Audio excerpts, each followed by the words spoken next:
अस्सलाम वालेकुम, this is your teacher Hamza Bhatt. इस वीडियो में हम यूजेस ऑफ मार्जिनल कॉस्टिंग पढ़ने लगे हैं, जो कि ऑब्वियसली ये एक थोड़ा थ्योरी से रिलेटेड चीज़ है, लेकिन ऑब्वियसली थ्योरी हमारे कंसेप्ट को स्ट्रेंथन करने के लिए ज़रूरी है। इसको हम देखते हैं कि जी मार्जिनल कॉस्टिंग के benefits over absorption costing method क्या है। एब्जॉर्प्शन कॉस्टिंग ऑब्वियसली हम अगली स्लाइड्स में देख रहे होंगे।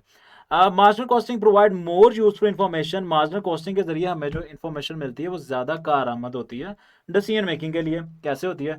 Suppression of the fixed and variable cost help to provide relevant information, क्योंकि ये वेरिएबल कॉस्ट को फिक्स कॉस्ट से अलग करके हमें दिखाती है और पेश करती है, इसलिए ये ज़्यादा यूजफुल है। In addition the estimation of cost at various level help to जज appropriate level for decision making as well. और ये मुख्तलिफ लेवल्स पे हमें बताती है कि हमारी वेरिएबल कॉस्ट क्या होगी, इसीलिए हमारे लिए ज़्यादा यूजफुल है। Another argument for variable costing का एक और आर्गूमेंट ये है कि इंटरनल रिपोर्टिंग के लिए बहुत अच्छी चीज़ है, मैनेजरियल परफॉर्मेंस मेजर करने के लिए बहुत अच्छी चीज़ है। उसकी रीज़न क्या है? In absorption costing there may be chance of manipulating performance when hedging closing stock. ये थोड़ी देर में नेक्स्ट स्लाइड्स में हम जाके देखेंगे कि जो एब्जॉर्प्शन कॉस्टिंग है उसमें क्लोजिंग स्टॉक में फिक्स कॉस्ट पर यूनिट की वैल्यू शामिल होती है। फिक्स कॉस्ट क्लोजिंग स्टॉक में शामिल होती है, जो कि ऐसा मार्जिनल कॉस्टिंग में ऐसा कुछ नहीं है। इस वजह से जब आप एब्जॉर्प्शन कॉस्टिंग मेथड यूज कर रहे होते हैं और अगर क्लोजिंग स्टॉक अगर ज्यादा होता है तो उसमें फिक्स कॉस्ट आपस शामिल होती है, इसलिए प्रॉफिट मैनिपुलेट होने का खतरा होता है। और ऑब्वियसली क्लोजिंग इन्वेंट्री अगले साल की ओपनिंग इन्वेंट्री होती है और वो ट्रीटमेंट ऑब्वियसली उसका अगले साल होता है। ये चीज आपको समझ आएगी एब्जॉर्प्शन कॉस्टिंग के बाद।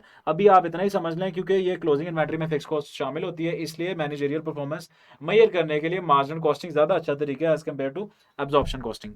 This situation where market demand, अगर आपके प्रोडक्ट की डिमांड कम होगी, ऑब्वियसली आपका ज्यादा माल नहीं बिका और ज्यादा क्लोजिंग स्टॉक बन गया, सरप्लस स्टॉक मतलब क्लोजिंग स्टॉक बन गया। In absorption costing fixed cost proportion is included in surplus stock. ये मैंने आपको पहले ही बताया, क्लोजिंग स्टॉक में फिक्स कॉस्ट शामिल होगी। If this surplus stock can not be sold then profit calculation will be misleading. इस केस में प्रॉफिट कैलकुलेशन मिसलीडिंग हो जाता है। वो कैसे होता है वो अगली वीडियोस में जाके मैं आपको इंशाल्लाह समझाऊंगा। तो हमने कुछ बेनिफिट्स देखे मार्जिनल कॉस्टिंग के।